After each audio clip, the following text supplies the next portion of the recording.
All right, everybody, this is In Liberty and Health, episode number 65. It feels like a week passed since I recorded with the great Audrey from Don't Tread on Philly, but I got a accomplice here from Don't Tread on Philly, as well as the Libertarian Party. I got Mr. Marc Bozzacco. How you doing, brother? Good, good. How are you? I can't believe I get to follow up with Audrey. Dude, I'm doing good, and I've been looking forward to having this conversation for quite a while. Um, you're a bad motherfucker here in the Libertarian Party, and I've always looked up to you as a kind of guy who took no shit and laid down the law when it needed to be laid down. So, real quick, I guess we'll just kind of hit it off with the what kind of brought you to the Libertarian Party and the Liberty movement. So Libertarian Party, I guess, Liberty movement is somewhere I've been probably most of my life. I guess I didn't realize there was a Liberty movement till I was in like high school. But I'm an anarchist at heart since I was basically born. Yeah, I've been kicked out of every organization I've been a part of because I just like to do my own thing. I don't like rules that don't make sense, since I was a little kid. Mhm. So yeah, so I guess I've always been kind of an anarchist at heart. And then as I got older and stuff, got involved in politics. I remember, George W. going to war and stuff. And I was just like, what the hell are we doing? How does this make sense? We got, we're hurting innocent people all over the place. And well, actually, I remember George Sr. going to war. And then, George W. Really got me involved. And then the whole 9/11 Patriot Act, then it really started opening up my eyes to the Libertarian Party, because I was like, I got to pay attention to what's going on in the world, and these two other goofball parties they don't care about the people at all. So Yeah, I can remember being in, I think it was first grade when 9/11 happened, and seeing the videos of the two towers collapsing and seeing people running all about on the news. And I was a little too young to understand the implications of that. But it seems like since then, um, I hate to say this, but that really was like an exponential climb downhill, because right from there, as soon as the Patriot Act came about, everybody was for it, but what nobody realizes what that would later entail. 20 years later, they're using that for vaccine passports and all sorts of other violations of our privacies. yeah, I mean, before then, I really didn't like politicians. I didn't like Mhm. politics. I would, it was my duty to go vote since I turned 18, but I would just go write in weird, goofy names and stuff. Mhm. So Yeah, dude, I got you. Yeah, the first election I would have been able to participate in, I'm not sure if I would have been able to, but it was 2012, and that would have been, I want to say, Mitt Romney and Barack Obama. And that was literally on my 18th birthday. And then the first one I actually voted in was 2016 between Hillary and Trump, but I voted for Gary Johnson. But even then, and even in 2020, it's like, man, is this really like the best that this country can offer, is these two fucking assholes? Like, everybody fucking hates these people. They're transparently horrible human beings, and they're both not going to advance liberty in any kind of meaningful way. I can understand where people might have thought Trump did, but he ultimately failed, especially in 2020. And I think that kind of at least piqued my interest in the Libertarian Party. And I think over this past weekend, my love for the Libertarian Party was a little bit reinvigorated. I think a lot of people's stamina for the Libertarian Party had kind of waned after this last year, at least here in Pennsylvania. But then after this weekend, at first, it seemed like, oh man, I don't know how this is going to go. And then, about an hour later, it's like, that was one weekend or what? yeah. Oh my God, dude.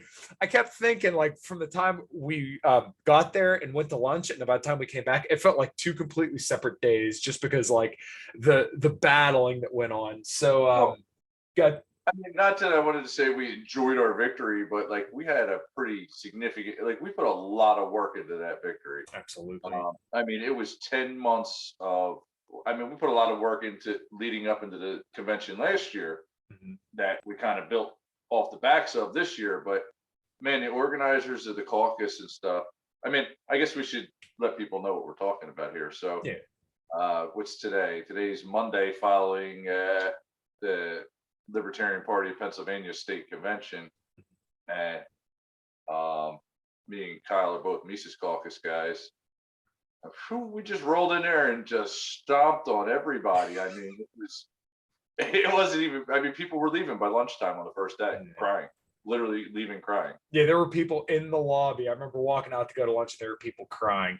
But you know what's funny is that last year it was similar, except for the other way around, right? Where I don't want to necessarily say that we got our asses handed to us, but you know they'd use the 180-day rule, which was always waived every single year before, and they didn't technically break the rules, but it's a really shitty thing to do to Well, I don't brag think they about did new membership. too much, but they definitely did break the rules last year. They Mhm. didn't. They didn't credential at least 25 people that should have been credentialed. Oh, At okay. least, at least 25.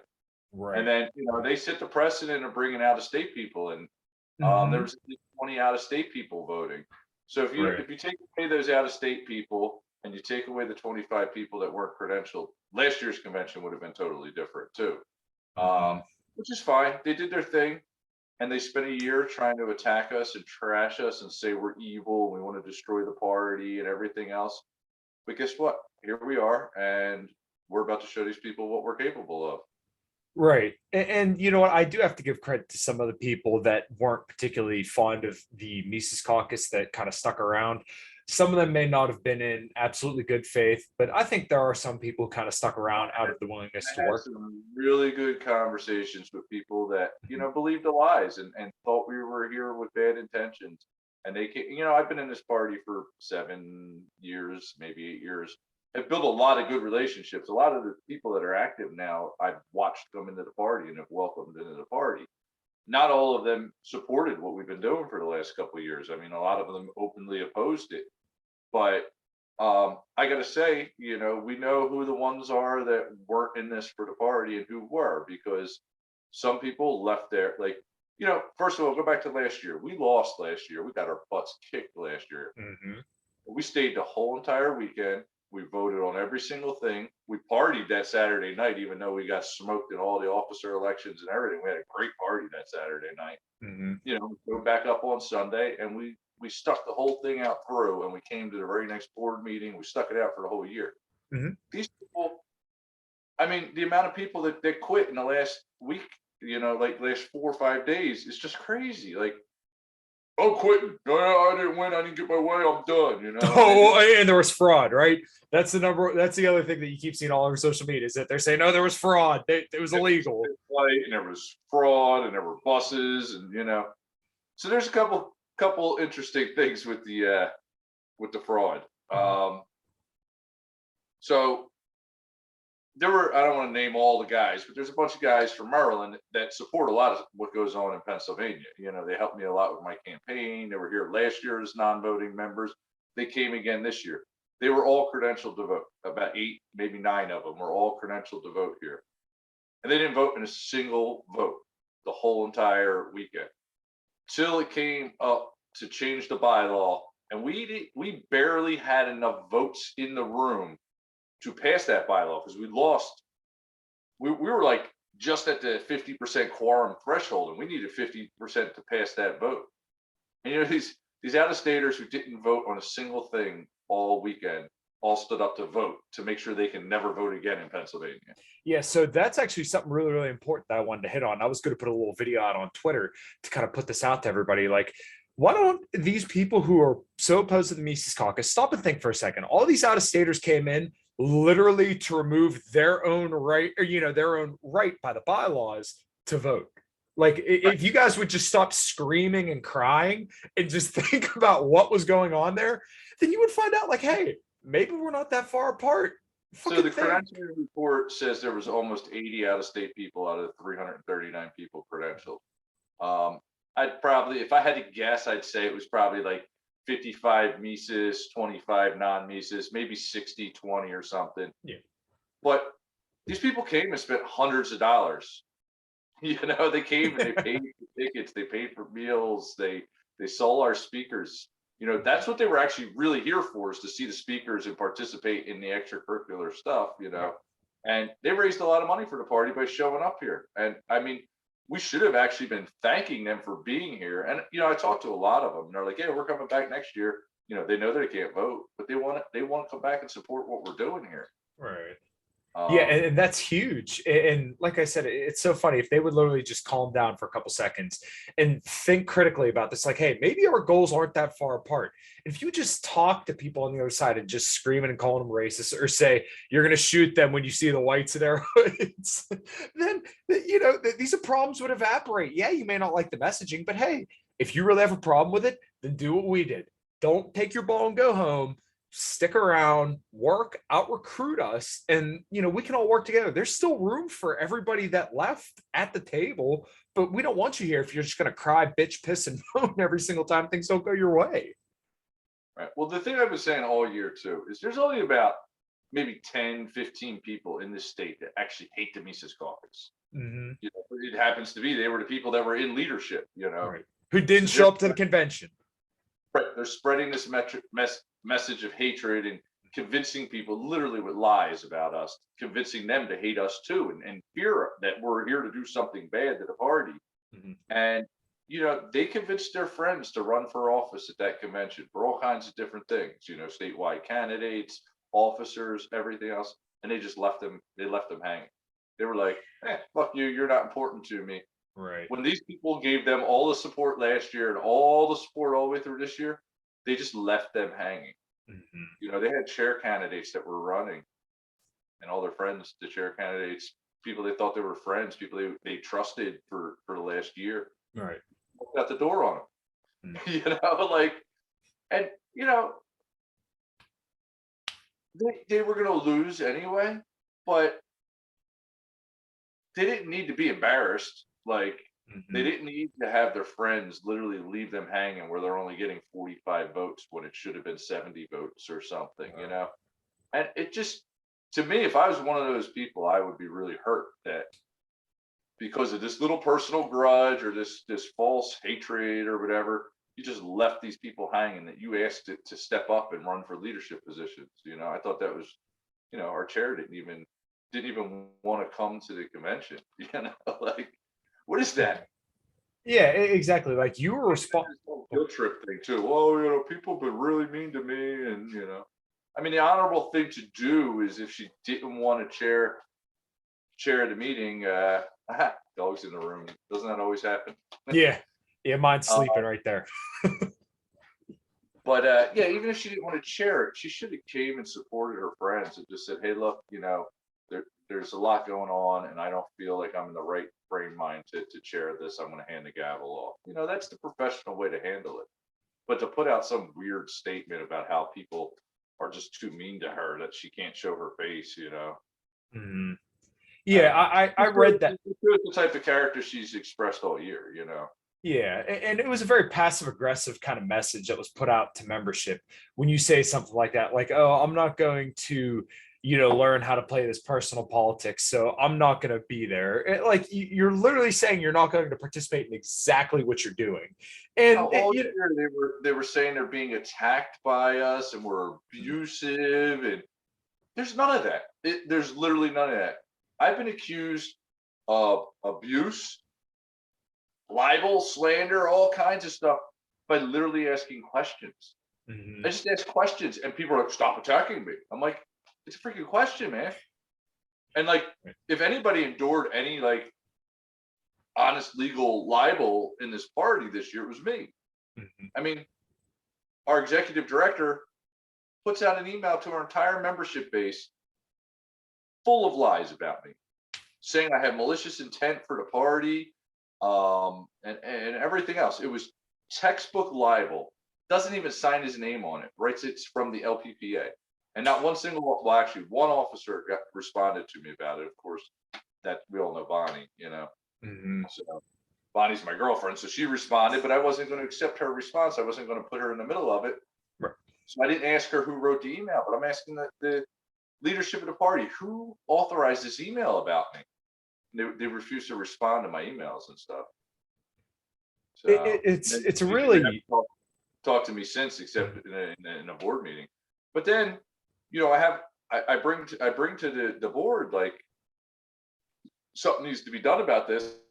I want a retraction email and everything else, and they suggest to me, "Hey, Mark, look, we agree.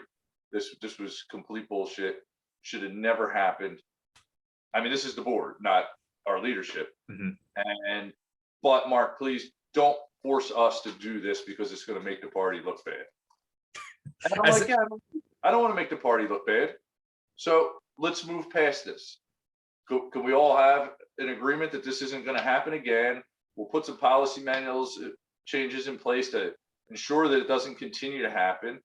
And I went to go and I work on policy manual changes. And I put together, I redid like probably 1/5 of the policy manual for communication policies and stuff like that. And I thought I put really good stuff together. They blocked it from even being discussed at the first meeting it was presented. And then it finally passed at the very end of the second meeting. But in that time frame, they go and they take the newsletter and they call me out by name in the newsletter and lie about me in the newsletter. Mhm. Like they didn't care. They knew what they were doing. They don't care. They wanted to whatever backlash they received for doing it, they weren't worried about as long as they trashed my name and the Mises Caucus name and everything else.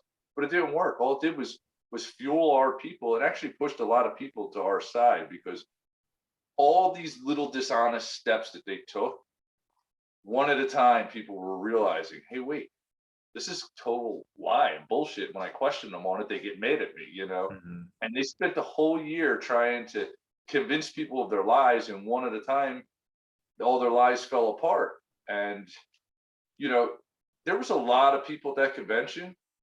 I mean, I know there's a whole group of people in like Northeast Pennsylvania that were voting our way. They're not Mises. They're not, they just know that. And they were recruited into the party by our leadership that we just removed, but they saw the lies and they were honest, good people, and they decided to stand up against it. And they voted our way this weekend, and it's quite a thing. But yeah, I don't want to dwell on this forever, but I just want to repeat the fact that there were, so if there's 50 people, maybe 60 people in the party that really opposed the Mises Caucus, 20 of them left by lunch the first day. Mhm. Now, out of those 40 that were left, some of them were officers or, our treasurer, chair candidates, committee people.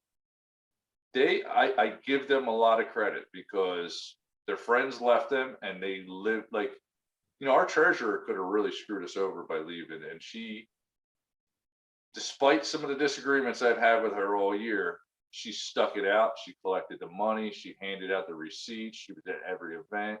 She welcomed in the new treasurer. And these are people that I'm excited to know who they are, knowing that these are good, honest people that care about the party. They might have believed some of the lies, but at least they care enough about the party to not just say, I'm walking out and let this turn into a disaster. And then some well-respected people in the party. I had a lot of conversations with, people that have known me prior to Mises Caucus and stuff that have a lot of respect for me and everything. And they're like, Mark, I can't believe you're doing this. Like you're allowing this caucus to take over the party. And I'm like, guys, just wait till you meet these people and realize that they had the same good intentions that you do and that I do and everything else. Like you saw that group of people there. They're just great libertarians that just love liberty. Mhm.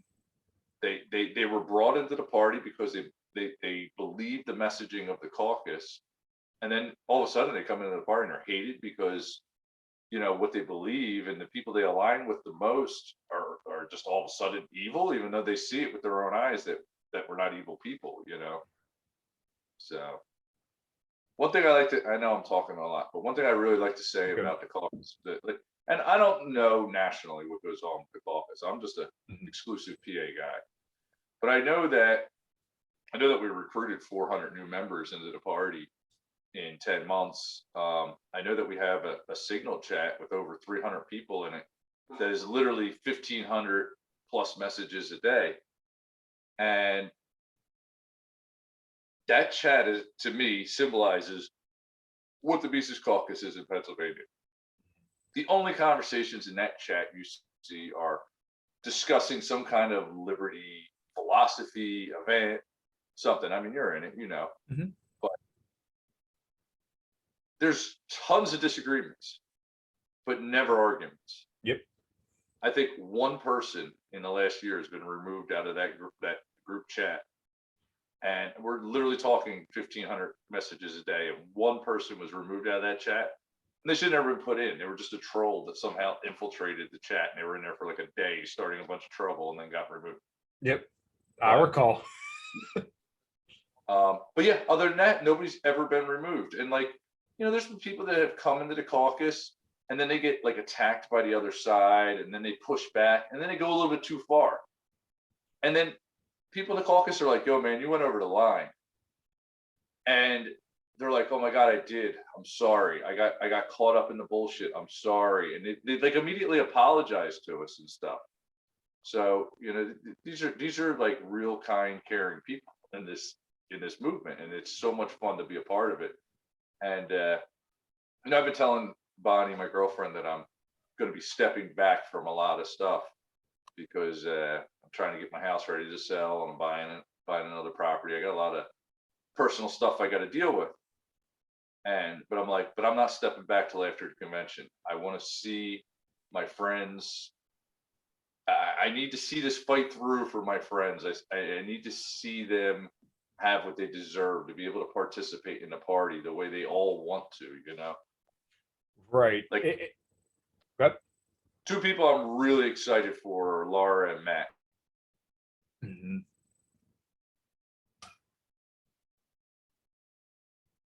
Good. You're good. All right, so I was saying, two people I'm really excited for are Laura and Matt. And I don't know how well you knew Laura and Matt before this weekend, but Mhm. they're two real good people, and their county wasn't having meetings, but they were doing the bare minimum to make sure that they kept control of the county for whatever reasons. It wasn't even malicious. There was a lot of stuff going on in their county, but like they kept trying to get positions on committees and going to board. They were at every board meeting, and they wouldn't allow, like, they wouldn't vote these people onto the committees, and they were blocking them for participating. And we got these two really good libertarians that can't participate in their county, can't reorganize their county, can't participate on a state level. And for a year, they just sat there and waited and waited and waited for a way to participate. Well, last month, they finally had a county meeting to elect officers. They both got elected. Laura's the chair of her county now. And then this convention, Laura stepped up and was the one that ran for treasurer, and she's now the state party treasurer. And Matt's one of two candidates that they're going to decide next weekend who's going to be our governor candidate. And I really hope it's Matt, because he's just such a good libertarian. But these people literally hung out for a year while everybody prevented them from participating. And now, they're going to get their moment to participate and show what they can do. So, I was telling my girlfriend, I was like, I have to stick this out just till after convention. Then I'll take a little break from everything and get my life together. But I wanted to see my friends be able to participate in this party. Yeah, and it's really awesome to see that those two in particular. I've never met them until this past weekend, but I always saw them in the chats. They're very engaged. They live this shit, man. They fucking love libertarianism. It's all they talk about in the Yeah, they chats got because a little libertarian daughter, yeah, like, yeah, dude, and it's great to see that they're able to finally have a voice in this. And I didn't know that they were kind of like barred there for a while, but like I said, they're great people. We went out drinking with them on a Saturday night. And I had a blast hanging out with them, and I mean, it was the same deal with everybody else. These people are just regular people who are just like every other libertarian. They're good people, and they want to make a change. They care about liberty, and they just want to have a seat at the table. And the former leaders of the party just denied these people access, and they were very, very rough to a lot of us over the last year. But we didn't take our ball and go home. We came back next year bigger, better, and stronger. And we kind of forced them out, and it wasn't even necessarily we forced them out. They left on their own volition.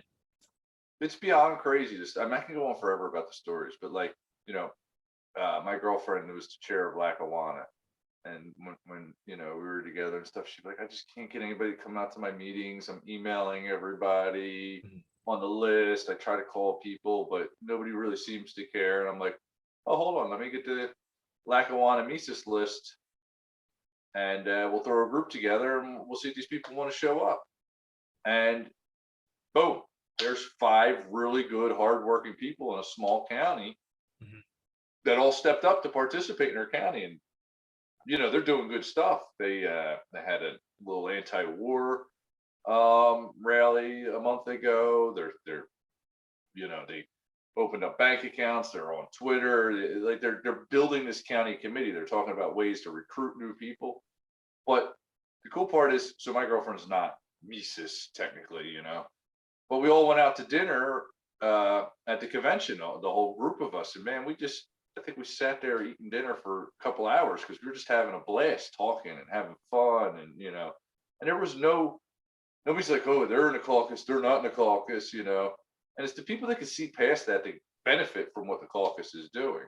And then there's the opposite of that. So there was a campaign in Chester, and it was for mayor, and I went to meet with the person running the campaign and the candidate. I love getting involved in campaigns.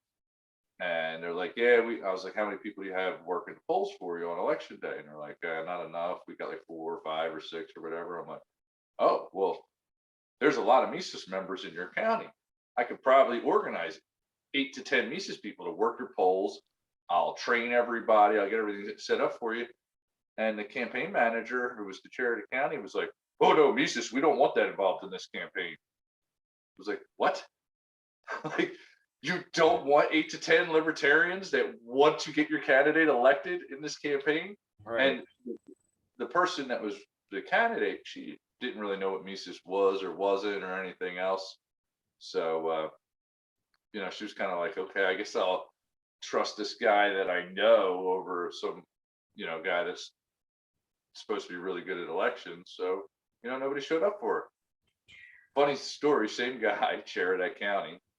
I just found this out the other day. So there's a max donor through the caucus, but we came to the party through the caucus and everything. She's a max donor, loves the caucus, loves what we do. And he pulls her aside after the meeting and says, you really shouldn't hang out. Try to keep your distance from these Mises people. I don't know if he said white nationalists or whatever, but they made some kind of assertion that there was something alt-right, maybe. I don't remember exactly what was said, but made some outrageous assertion.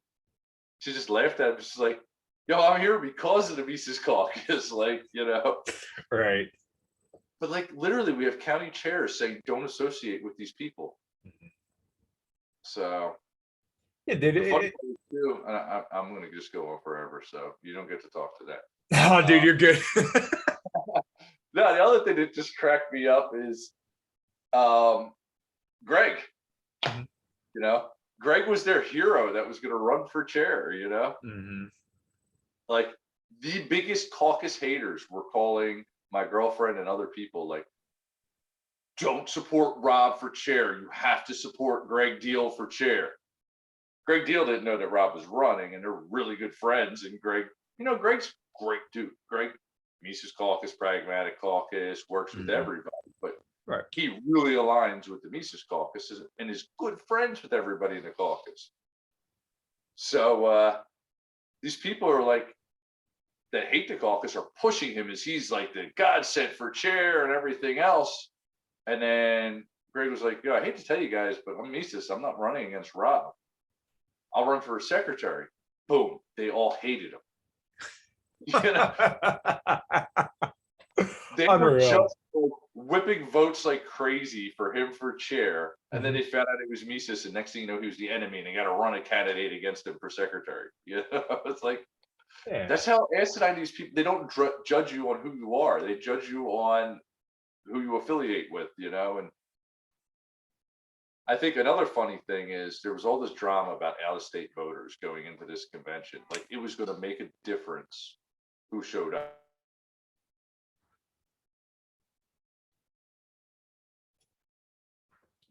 It's one of our faulty internets here. Might be mine, might be Mark's. I don't freaking know. But one thing I did want to ask you about, we talked on the phone a couple of weeks ago about how you were doing when it came to kind of door knocking and stuff like that. So I kind of wanted some of your history on how successful you were with door knocking, because we always hear that libertarians can't win, or libertarians can't do this, libertarians can't do that.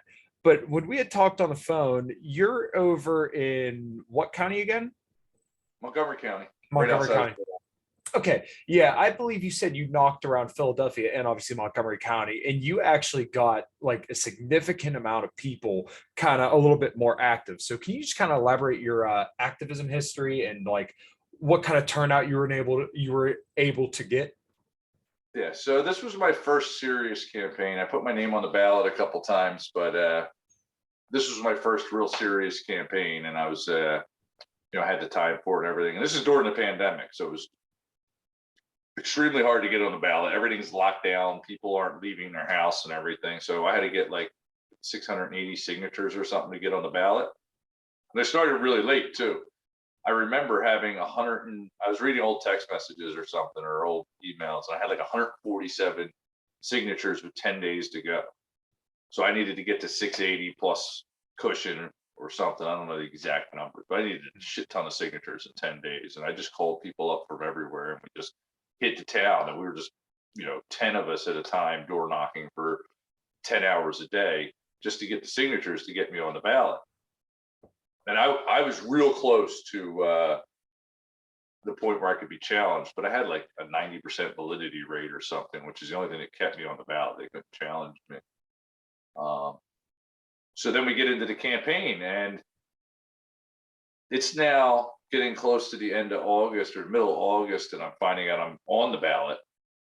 So I got basically half of August, September, October, and 3 days of November till the election. I had raised no money, didn't have a website, didn't even have a Facebook page at this point, because I wasn't even sure I was going to get on the ballot. And I just spent every bit of energy I had getting the signatures to get on the ballot. So basically my campaign was, 2 weeks of getting stuff ready, setting up a bank account, a website, a Facebook page, taking some headshots, designing some flyers and yard signs. And then I hit the ground running with 8 weeks to go before the election. And I, get home from work and jump in the shower as quick as I could, throw on some decent looking clothes, and just start hitting the neighborhoods, knocking on doors, going to little markets, talking to people. And I estimate that I probably talked to, I probably got, I went to some events too. I probably was able to talk to 6,000 people out of the 48,000 voters in my district.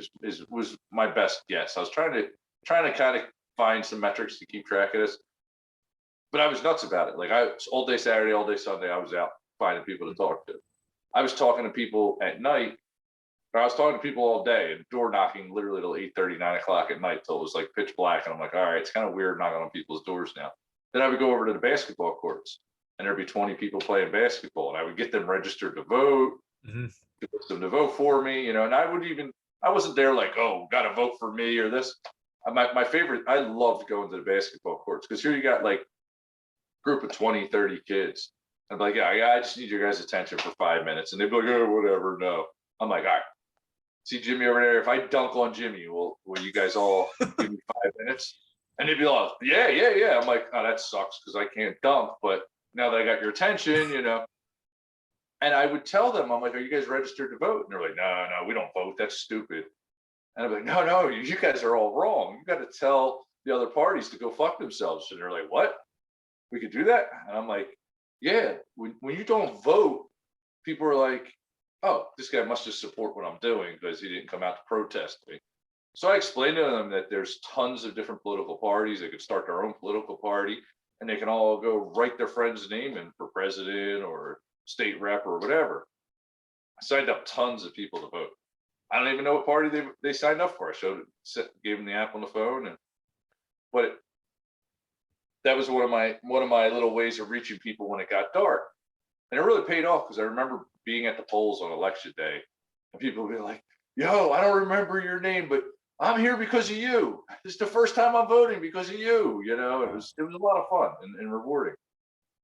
But anyway, I probably hit about 1/5 of the houses in my neighborhood because I didn't have time. And I got some crazy numbers from it. So my district's like real high Democrat, like almost 80% Democrat. And but it happens to be the Republican neighborhoods in my district are kind of in the outskirts, and the houses are real far apart, and like literally got to walk down a long driveway to knock on the door and stuff. So I could hit like in the more confined neighborhoods, I can hit 5-6 houses in the same amount of time I can hit one in the other neighborhoods. So like there's this one district, it's Fort Washington, it's 57% Republican. I didn't do anything there. Didn't even put a yard sign up in that neighborhood. And oh, there wasn't a Republican on my ballot. It was just me and the Democrat. Mhm. So I'm like, all right, 57% Republican. I should do pretty good there. There's no Republican on the ballot. I was getting less than 5% of the vote in those districts because I literally did nothing. Districts that were over 85% Democrat, where I knocked on doors, put up yard signs, talked to people at the stores and the basketball courts and everything, I was getting 45% of the vote, even though there was a Democrat on the ballot and they're 85% Democrats. I was still getting 45% of the vote.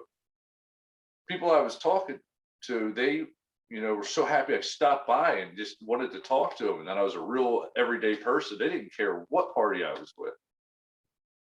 So the other advantage there is too, because I'm a libertarian, like some of these people have it in their heads. The Republicans are evil, kind of like the Mises Caucus is evil. The Republicans are evil, so you can only vote Democrat. Mm-hmm. And then the other way around, the Republicans are like, oh, Democrats are evil. You got to vote Republican. Yeah. But the Libertarians aren't as evil. So a Democrat could more easily vote for a Libertarian than they could vote for a Republican. So I think that was a big advantage. And I think my best strategy was I had everything I did had, my social media ads, my mailers, my little door hangers, the literature I handed out, everything was color coded. I did red, blue, and yellow. And basically red was Republican, blue was Democrat, and yellow was, I just took yellow, I threw all the libertarians, all the independents, everybody in one batch. So when I would door knock, I would color code my lists of who was in the house. And if I was going to a Republican house, they would get a flyer from the red envelope, which was Republican. But now, as I was walking up to the door, I knew I was going to go talk to Republicans. So, and I know that the Republican Party, these people join the party because of the platform. So I know what they want to hear, so I give them a libertarian message that was what they wanted to hear. I'm going to lower your taxes. I'm going to protect your right to own guns, And then I would go to a Democrat house. I'd be like, yeah, criminal justice reform, change the prison systems, legalize, weed, all that stuff. And then I get to the independent or the libertarians' houses, and I'd be like, yeah, fuck those other parties, man. We're getting screwed, we got to get a third party in there. And my message just resonated with everybody I talked to. I just didn't have the time to talk to enough people. I was really planning on running this year, but I'm moving, so I hopefully won't even be in this district by the time the election comes around. I'm kind of stuck in no man's land where I don't have somewhere to run. Mm-hmm. But yeah, I really think if I ran this year, I would have started already if I was going to run this year. And I think I could have won this district. I mean, with the way voters just resonated with my message and were excited I was showing up. I mean, door knocking is the key. And I've told this to other candidates. They come back to me and they're like, oh my God, I did so well in the areas I door knocked. So I always tell people when you're picking a campaign, decide how many houses are in your district and how long you're going to need to get to that many houses, and decide if that campaign's worth running or not. So this year we have a lot of state rep, all state rep seats are up in Pennsylvania. So there's 203 state rep races. I really want to recruit a lot of people to run these races. And I won't have the time that I really wanted to put into helping people, but I get messages from people all the time like, oh, somebody told me to talk to you because I'm running. And I can give people a lot of advice and a lot of strategy and help them sort out the data on the voter registration lists and stuff. I learned so much, with the few campaigns I've run. I think next thing Good. Yeah, so I'm not going to be running this year, obviously, because I'm moving, but I think the next campaign that I run is going to be pretty successful with what I've learned and stuff. And yeah, I'm kind of excited to find where I end up living and start meeting the people in that district and setting up to run, because that's what I'm really passionate about. I mean, you hear me, I can't shut up. I just talk. No, dude, you're good. That's why I started a podcast. But one thing that I found really interesting about your story is that typically you hear a lot of people say libertarianism is like strictly right wing. We should only focus on Republicans. Republicans are the natural ally. But as I talk to more and more people, I really do think it's kind of like a localized thing where you just have to see what will work in your locale. So, obviously blue areas are going to be a little bit more dense. So it's easier to mobilize, people to get out to a bunch of houses that way. But red areas typically might be a little bit more rural, like you were saying earlier, so maybe a little bit more difficult. But it seems like you kind of had that figured out, and you figured out how to kind of pan your message to the individual, and it seems Well, like it was really effective. there's a little secret that I don't understand, that people don't know what the secret is, but almost everybody out there wants more freedom and hates the government. Mhm. There's your 10% statists on the left and your 10% statists on the right, Mhm. but 80% of this country wants less government, wants to be left alone. I was knocking on people's doors. I swear, I was talking to 80-year-old people with stuff like this. Mhm. So I would get the question quite often, and I'm a bit of a jokester, and I can't help myself. And I remember this, like, I swear they were 80-year-old couple that's been in this neighborhood forever, and they look at me serious as could be, and they're like, "Well, what are you going to do if you get elected?" And I said to them, "I'm like, oh, I'm going to walk right into the state house. I'm just going to start breaking shit." And it, straight face, I say it to them. They were dying. They're like, "Yes, oh, we're definitely voting for you. We're telling all our friends to vote for you." Like, and I thought it was just a joke, but I started saying this to a lot of people, and every one of them was like, "Oh my God, that's the best thing I've heard. I'm definitely voting for you." So yeah, people don't want the government. Mhm. And especially now, after 2 years of lockdowns, they're like, "Yeah, get out of here, government. Leave me alone." Yeah, I think that's something to be very optimistic about, is that a lot of people don't seem to have the same appetite for big government anymore. And I think that's not only good for us, but good in general, just because it's so much easier to sell people something different when all you've gotten, especially over the last 2 years, is this overbearing, tyrannical government. So it's easy for people like us to sweep in and say, hey, we're something different and we don't want any of this shit either. And, obviously you were effective in just telling people, hey, I'm going to go in there and, there's going to be bricks through the wall. There's going to be destruction, but something needs to change. I think people are very, very open to that. Yeah. Yeah, running for office, and I don't care who you are, the first time you do it, it's a practice run. You got to learn the process of getting on the ballot and everything else. But it doesn't matter. Like, I literally put my name on the ballot 4 years ago for state rep and did nothing. I got like 600 votes or something, or 400 votes. Mhm. I did nothing. But I would go to my township meetings, and I literally got like a standing ovation at the township meeting for running for state rep as a libertarian. Even though I only got 400 votes and didn't put a yard sign out, didn't spend a penny, I didn't even have a campaign bank account, nothing. I just put my name on the ballot. Right. But yeah, I got a standing ovation at my commissioners meeting because one of the commissioners was running too, and he used his last minute. They give all the commissioners 1 minute to address the body at the end, and he was like, "Yeah, I just want to recognize Marc Bozzacco. This guy stepped up in the community, ran campaign. He's a libertarian." The next thing you know, I was just known everywhere as, "Oh, this is the libertarian in Abington." So, Mhm. but it was a great learning experience 4 years ago, and then obviously 2 years ago, I built on that, and I convinced 9,500 people in my district to vote libertarian. Whoa. And that's no small number. That's the most numbers any libertarian candidate for state rep has ever gotten in Pennsylvania. So, and like I said, we have 203 state rep elections every 2 years. So you were running just against a Democrat and there was no There's tons Republican? of these races all over that, you know, people don't want to waste money in like a heavy Republican district or a heavy Democrat district where, you know, every year Democrat gets 65, Republican gets 35. Doesn't matter how much money they spend, they get 35. They start saying, why are we running candidates in these districts? So this year, there's probably 40 or 50 state rep races that are unopposed. Mhm. So it's easy for a libertarian to get in there and then just beat them with the ground game. I don't even think it's that hard to get a libertarian elected in the state house of Pennsylvania.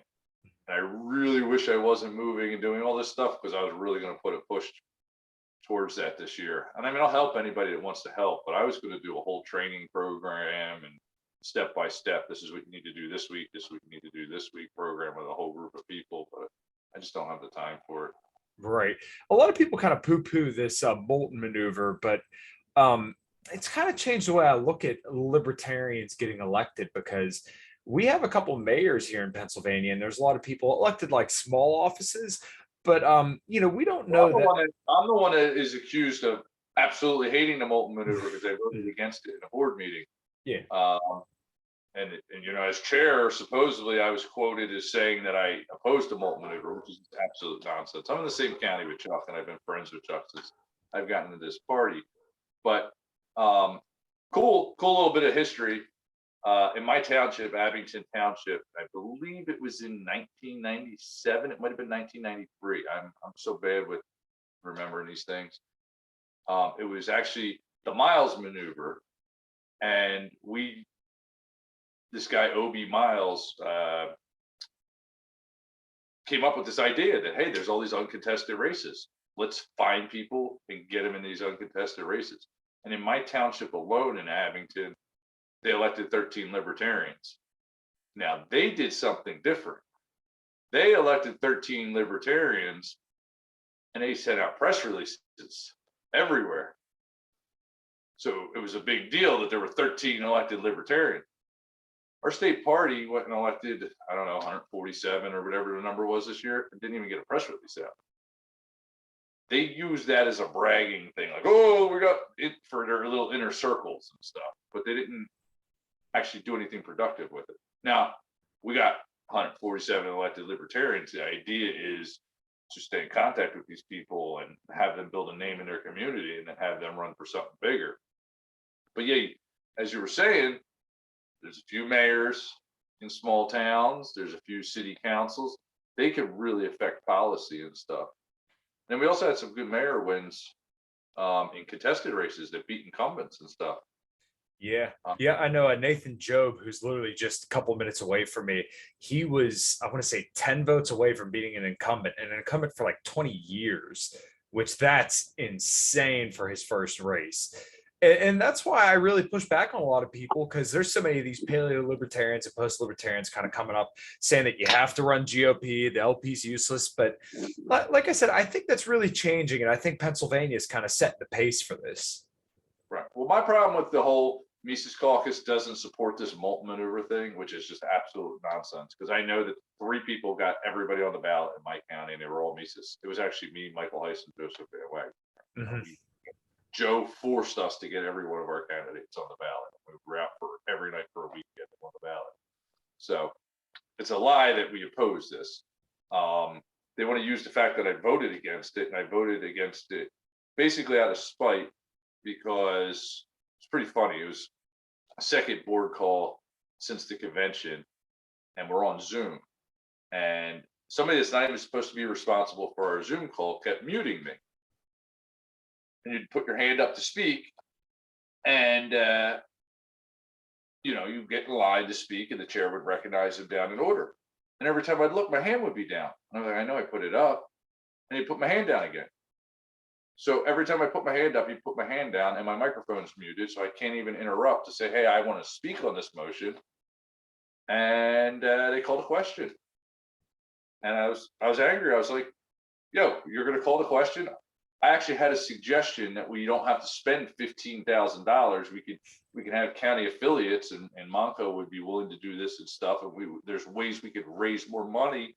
And instead of doing everything with mailers, I have a friend that could help with digital and stuff. And there's more ways than just dumping $15,000 into stamps for envelopes and mailing them out. We could actually I wanted to have some kind of productive discussion on it. Yeah. They would not let me speak.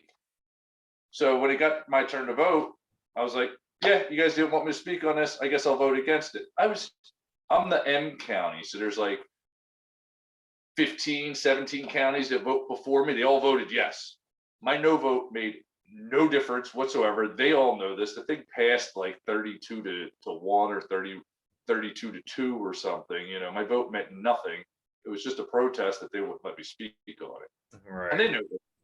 But, you know, they turned the narrative around it.